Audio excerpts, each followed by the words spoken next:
It feels like there's no shortage of ominous and mysterious figures in popular game franchises. Things like the elusive man from Mass Effect, Mr. Blue Eyes from Cyberpunk 2077, or the mysterious stranger from Fallout, some of which we'll cover later here. But maybe no NPC who lurks in the shadows is more well known and ubiquitous than the G-Man. Making an appearance in every single Half-Life game since the first, the G-Man is a bizarre male dressed in a suit who is periodically seen watching the player character from afar, or even sometimes interacting with us firsthand, speaking to us in a disciplined and methodical manner full of strange riddles and tongues. And whenever you are met with any of these haunting scenes in game, it quickly becomes apparent that this figure has a lot more going on than meets the eye, as he takes us to what seems like alternate dimensions, and speaks about tenebrous circumstances including benefactors we never see. So who exactly is the G-Man really then? Well, it's a question that has captivated the Half-Life fanbase for decades now, and even all these years later, it seems as if we're no closer to solving this mystery. First of all, for those of you that don't know, G-Man is actually a slang term that was created in the 1930s to reference American FBI agents who would often try to meddle in other people's affairs. The G in G-Man stands for government, so the term eventually was used in the context of any government officials and entities, most of which people didn't like all that much. However, in the context of Half-Life, we never get any full confirmation that this is what the G-Man actually refers to. In fact, he is never actually referred to or called the G-Man in actual gameplay. We only know of him by this name because in the game files, the actual character model used for the NPC is referred to as _G-Man in the codebase, as well as there being a few disparate diary entries from real-world game manuals that also refer to the character as the G-Man. But as you start to learn more about this very strange person, you realize that maybe G-Man doesn't refer to government at all, but actually God.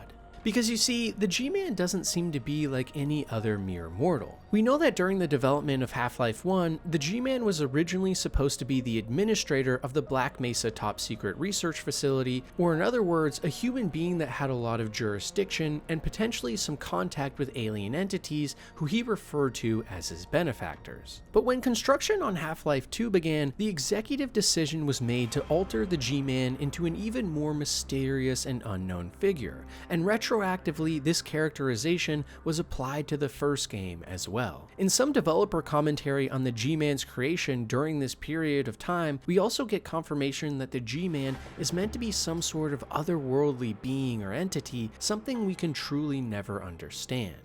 And this description seems a lot more accurate to what we actually experience in the most recent games. Often at the end of our adventures, the G-Man will come to us and either take all of our gear or congratulate us, and explain to us that he is a liaison between powerful people or benefactors, and that what is going on is all part of the plan, and that we've done well. And considering all we have seen, the G-Man seems as omnipotent as he is omniscient. It's hard not to take what he's saying at face value. And this further plays into the idea that the G-Man may actually be a god of sorts, who can travel through time and dimensions to orchestrate his own will. The really haunting question then though becomes, who exactly are the G-Man's so-called employers then? After all, who has the power to dictate what a god does? Theories range all over the map, including the G-Man being human experimentation gone wrong, where we can see references in the game manuals for the original game saying that the Black Mesa administration team gave Gordon Freeman, the player character, a letter signed using the initials LM, which could be a hint to the G-Man's real name, a person who was tortured before. Other prominent game theorists like Game Theory have speculated that the G-Man could be a Nihilith, the final boss we face at the end of the first game, which is a massive and creepy baby with a big brain-like figure that leads the alien Zen military forces that invade us in the first title. Another idea that makes sense to me would be that the G-Man is actually an interdimensional alien that is being sent from a galactic force of sentient multi-planet species to stop the Zen from gaining too much power, a sort of alien NATO that is patrolling the galaxy and making sure that no one entity gains too much influence and upsets against the balance. Or maybe he is simply acting on behalf of some sort of future sect of humanity that is sending agents back into time to make sure that we can retain our dominance due to a set of key crucial moments that Gordon Freeman is involved in. This theory could even be backed up by multiple of the speeches that the G-Man gives us at the beginning and ending of the games, like at the start of Half-Life 2 when he expresses when talking to Gordon Freeman that your hour has come again. The right man in the wrong place can make all the difference in the world. So wake up, Mr. Freeman.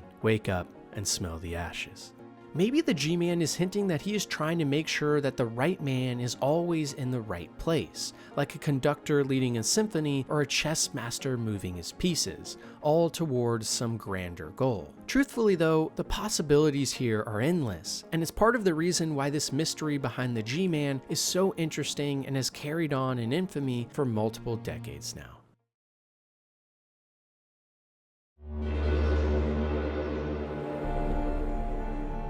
While for a lot of people, Yennefer from the Witcher series is the ideal romantic partner, for me, Triss Merigold is the one that stole my heart. But almost as if in a cruel twist of fate, there actually is a massive mystery lingering over this red-headed damsel that might reveal she isn't actually who she says she is at all, but rather a crazy psycho stalker. You see, in the Witcher books, during the First Northern War that saw Nilfgaard invading and taking over Sintra, at one point a catastrophic battle takes place on Sodden Hill where a handful of powerful mages fight against an army of Nilfgaardian zealots encroaching on their territory. And during this tussle, at one point a massive fireball propelled itself into the center of the mages' defenses and resulted in 14 of the 22 sorceresses losing their lives to explosions and grueling injuries. For the lucky few that did survive, most of them suffered contusions and burns that rendered their faces unrecognizable, and it was only through extensive medical care and magic use afterwards that they were able to once again live a normal life and regain the beauty and aesthetics they've had before. The reason this is so interesting for us though is that Triss was apparently one of the mages that managed to survive and make a full recovery, which is why we get to talk to her in the games. But the thing is, what if the red-headed mage who survived this attack wasn't actually Triss Merigold at all, but actually Lydia Ned, otherwise known as Coral? In the books, Coral has a massive love for Geralt that he doesn't share for her, and at the time, she also incorrectly assumed that Triss and Geralt were lovers, which made her very angry and jealous. But even more interestingly, in the books, Coral herself is described as having bright red hair and green eyes, while Triss is described as having chestnut hair and blue eyes. And for any of you paying close attention, your alarm bells might be going off, because in the actual Witcher games, Triss dons bright red hair and green eyes, much more closely resembling Coral's description rather than Triss's. So the question then becomes,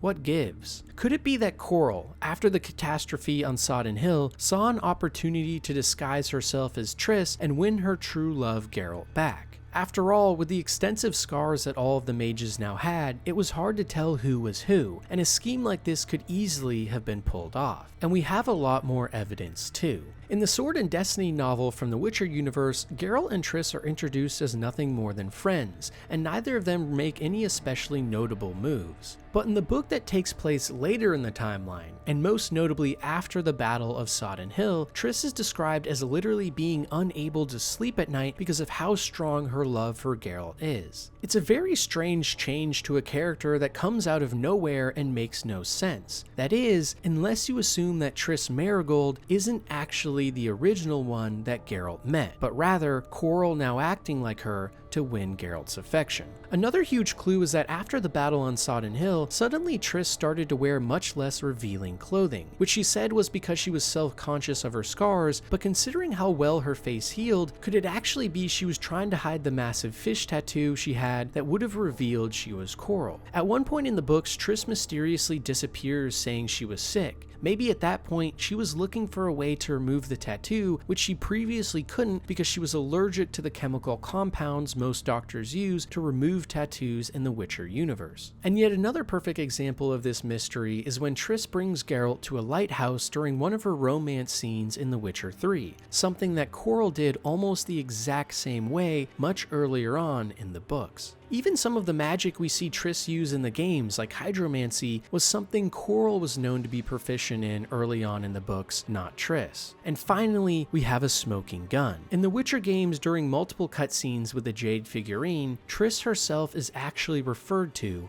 as Coral. And even though this is later revealed to be an honest mistake, it seems like a clear indication from CD Projekt Red that something more than meets the eye is going on here. And for me, it's without a doubt one of the coolest mysteries in the Witcher universe, and really makes you start to wonder whether one of the most important characters we have been talking to in the games isn't even who she says she is, but rather a crazy woman who will stop at nothing to make Geralt love her. Maybe that fireball that took out the mages on Sodden Hills so many years ago wasn't an accident after all, but instead, Coral devising a plan to become a completely different human being, all for one man's grisly voice and luscious hair.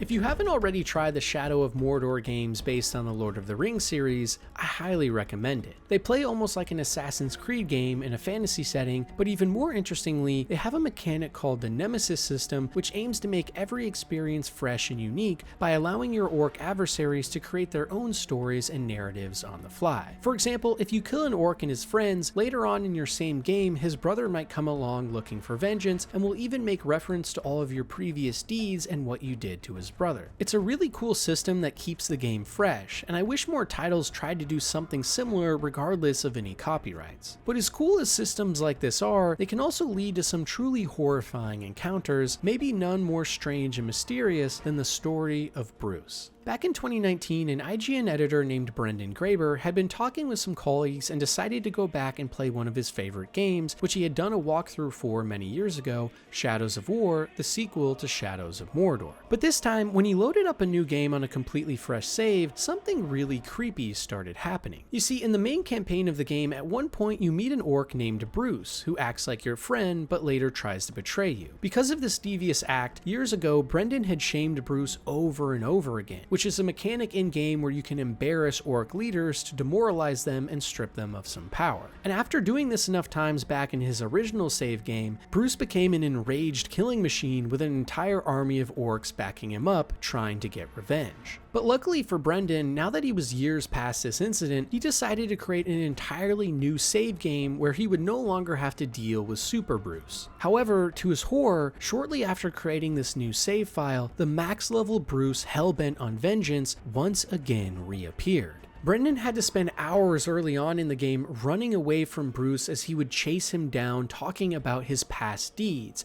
that occurred in a save that didn't even exist anymore. And even after meeting Bruz once again in his new main campaign, the old Bruz from his previously now deleted save file was still in the game. But now when looking for him on the map, he was described as being out of bounds, quite literally breaking the game's codebase in order to hide away and stalk Brendan no matter where he went. It's one of the craziest real-life encounters we've ever seen in a video game, and it makes you wonder how on earth the evil Bruz from one save file managed to move his way into a completely foreign spot in computer memory. Some even think that Bruz might be a great example of true artificial intelligence. And while it's likely just a creepy glitch that occurred when creating the new save file, considering that there have been multiple reports from people online about strange things happening like this in their games, it really does start to make you wonder. Some players online have even told tales of orcs in their games that start to reference them by their real-life names or personas, while other orcs seem to suddenly lose their minds and start to talk in parables and riddles, almost like they are suddenly gaining sentience. Regardless though, most of the events in the games like this with the Nemesis system are a mystery to this day, and it's one of the reasons my favorite type of games are systematic in nature, because they can give us memories like this that are so powerful and unique to each and every player.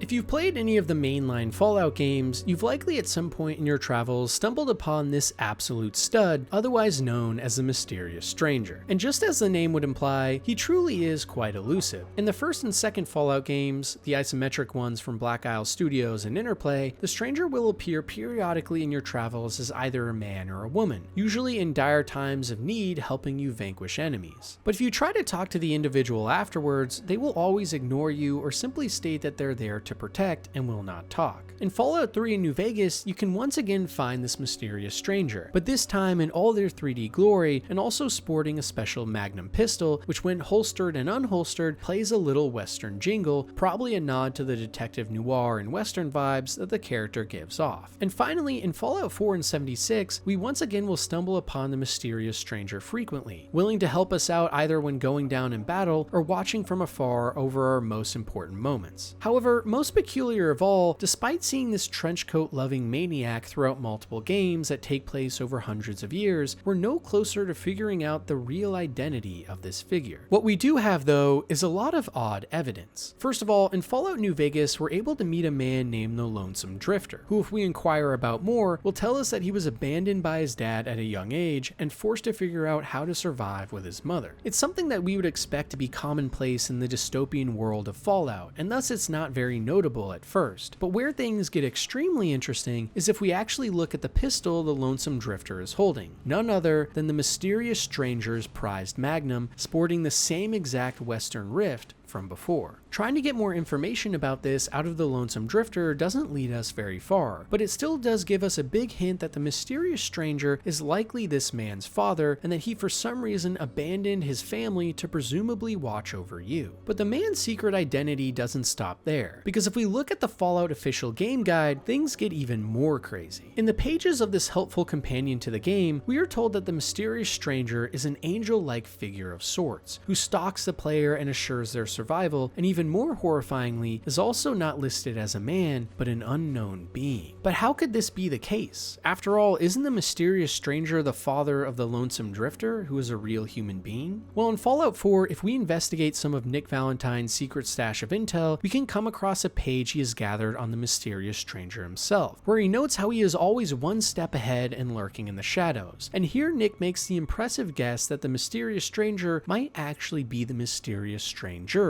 multiple men and women that are part of a shadowy organization. And yet, even with all this, we still have no idea who this man, woman, or thing really is. Multiple theories in the community have sprung up, ranging from Vault-Tec scientists from the future trying to time travel to ensure we survive and enable some big event, secret Enclave members that have a vested interest in the player character, all the way down to the mysterious stranger being Santa Claus, who had to figure out something else to do after he could no longer deliver presents around the world for Christmas. And yes, the theory actually has some compelling evidence to back it up. But maybe the most likely theory, based on all of the evidence we have before us, is that the mysterious stranger, as his name implies, is something we cannot fully understand. Potentially the figure could be an eldritch being of sorts that for some reason has taken an interest in us as the player, and maybe is even trying to break the fourth wall in order to communicate with us in the real world somehow. Bethesda probably won't ever give us a definitive answer though, and I think that's for the better. After all, the fear of the unknown, or mysteries that keep us on the edge of our seat, well that's what makes games and their deep lore so interesting in the first place, and sometimes never getting answers is so much more satisfying than having everything explained to you, as weird as that sounds.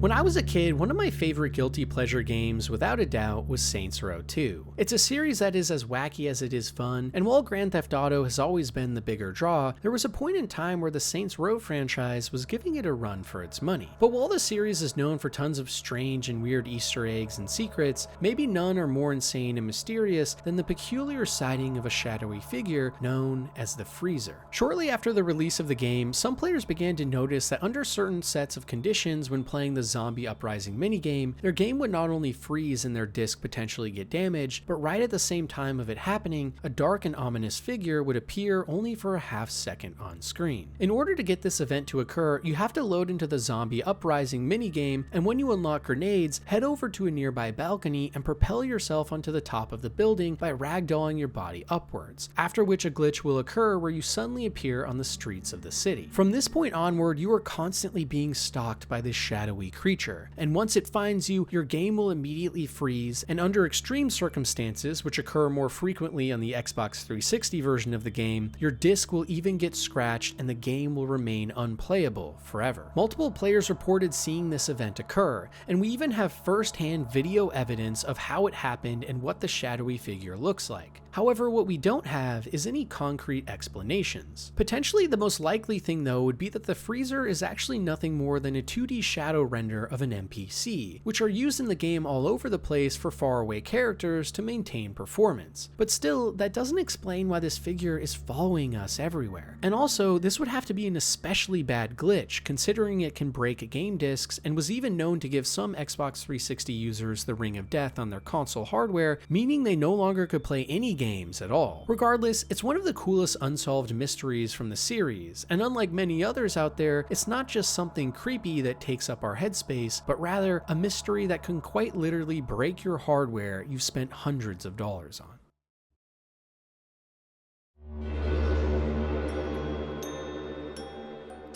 The Stanley Parable is one of the most unique and uncanny experiences in games, full stop. You play as a man named Stanley, trapped in the never-ending liminal spaces of your office building, alone and afraid. And as you make your way through this facility, an optimistic and friendly British voice leads you along, telling the story of one man named Stanley and the journey he goes on. Stanley took the first open door on his left.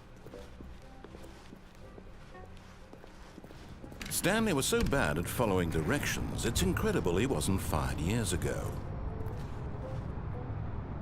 But in his eagerness to prove that he is in control of the story and no one gets to tell him what to do, Stanley leapt from the platform and plunged to his death. It's a title full of jokes, sarcasm, and dark humor. And as a kid, I remember playing the original after listening to Total Biscuit talk about it, and I instantly fell in love with the series. But maybe the biggest reason for that was that behind the game's creepy facade lies even stranger and more haunting mysteries, maybe none of which are more fascinating than the Watching Man.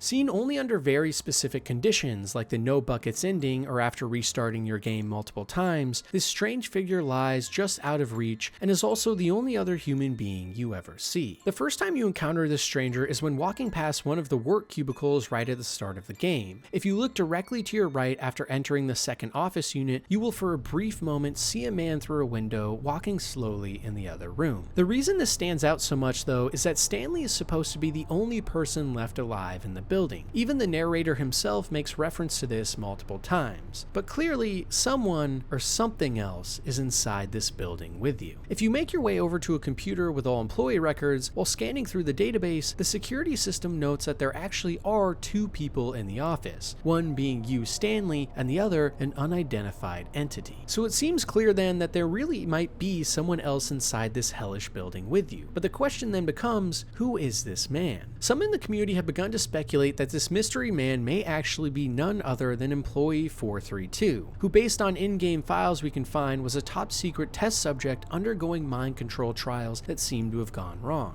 In the mind control facility chambers, we can even find a report that notes that Employee 432 at one point asked Employee 431 for a pencil, and if we investigate the area, we discover a huge box labeled 432 that is stuffed to the brim with pencil sharpeners. The truly horrifying part though is that after discovering this box, if we leave and then come back, it disappears. Someone must have moved that box, and considering the only living beings inside these walls are you and this Watching Man, he seems to be the most likely culprit for who Employee 432 is. On top of this, there are multiple very short windows in which we can see the man standing on ledges or in rooms far away for a split second, watching you as you go through the facility. And even in one of the original Stanley Parable Deluxe Edition trailers, we can see the man for a half second behind one of the doors the player is looking at. So who exactly is this Watching Man then? He clearly has extensive access to the office and its inner workings, even more so than us, and has even managed to evade the watchful eye of our omnipotent and omniscient narrator for most of this time, except for one instance where when you restart the game, the narrator does make the haunting revelation that we're no longer alone. And on top of this, his outfit just doesn't seem to fit the location. If this man was our boss, you would expect to see him in a suit, and if he was a co-worker, he would be wearing a company-assigned ensemble like Stanley. Well, if we look into the game files on this strange man specifically, things only get weirder, because in the game files, the watching man is actually referred to as A-Man-0002, which after more extensive research actually is a shorthand designator for Airport Man version 2. But what on earth does an airport man have anything to do with the Stanley Parable? Well, some of the new content in the deluxe edition actually sees us going outside of the facility for the first time, at least from our vantage point, which might imply that there's also a lot more going on at this place than we originally thought, where potentially the airport man could be some sort of Illuminati or godlike figure behind the scenes, pulling the strings outside in the real world while keeping us inside trapped like a mouse in a cage.